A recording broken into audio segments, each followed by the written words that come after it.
महोदय, मुझे इस बात की प्रसन्नता है कि राष्ट्रपति जी ने शिक्षा के बारे में अपने भाषण में इस वर्ष विशेष रूप से ध्यान दिया है। हमें दुख के साथ यह स्वीकार करना चाहिए कि आज़ादी के बाद शिक्षा में जितना सुधार होना चाहिए था वह नहीं हो सका है। उसके कुछ भी कारण हों, आर्थिक हों या दूसरे, लेकिन यह हमें मानना पड़ेगा कि शिक्षा के क्षेत्र में अभी तक बहुत कुछ काम करना बाकी है। शिक्षा आयोग की रिपोर्ट में जो सिफारिशें हैं उनको तुरंत अमल में लाया जाना चाहिए था, परंतु ऐसा नहीं किया गया। इसके कई कारण हैं। योजना आयोग ने और भारत सरकार ने बुनियादी शिक्षा को स्वीकार किया है। मैं यह कहना चाहता हूं कि अब वह समय नहीं रहा जबकि बुनियादी शिक्षा को केवल कुछ ही क्षेत्रों में चलाया जाए, कुछ ही बेसिक स्कूल खोले जाएं और बाकी स्कूल पुराने ढंग से चलते रहें। भले ही हम उस तरह से शिक्षा ना चला सकें जिस तरह से सेवाग्राम में चलती रही है, फिर भी जो उसका बुनियादी सिद्धांत है कि उत्पादन के द्वारा शिक्षा देना, उसको संसार के शिक्षा शास्त्री आज मानते हैं।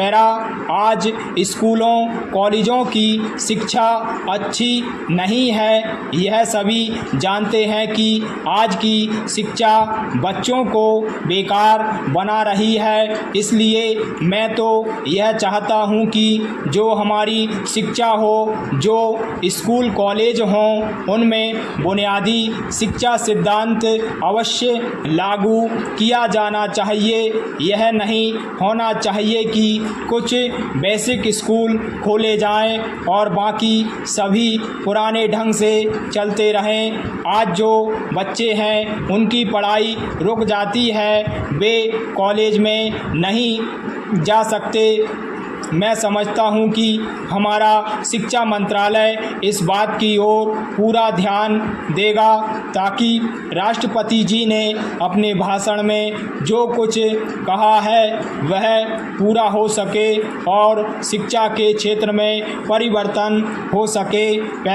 हम अक्सर यह कहते हैं कि जब नई सरकार आती है तो नया झंडा होना चाहिए, लेकिन मैं समझता हूं कि नई सरकार के आने के साथ नई शिक्षा का भी आना बहुत आवश्यक है। राष्ट्रपति जी के भाषण में दलित जातियों के बारे में भी जिक्र किया गया है, उसको बहुत महत्वपूर्ण मानता हूँ। यद्यपि आज भारत स्वतंत्र है, लेकिन यदि हम हरिजनों की तरफ और जो अन्य जातियां हैं उनकी ओर ध्यान नहीं देंगे तो केवल सामाजिक ही नहीं, राजनीतिक समस्याएं उत्पन्न हो जाएंगी। मुझे खुशी है कि आदिवासी भी राजनीति में भाग लेकर देश को उन्नति की ओर ले जाने का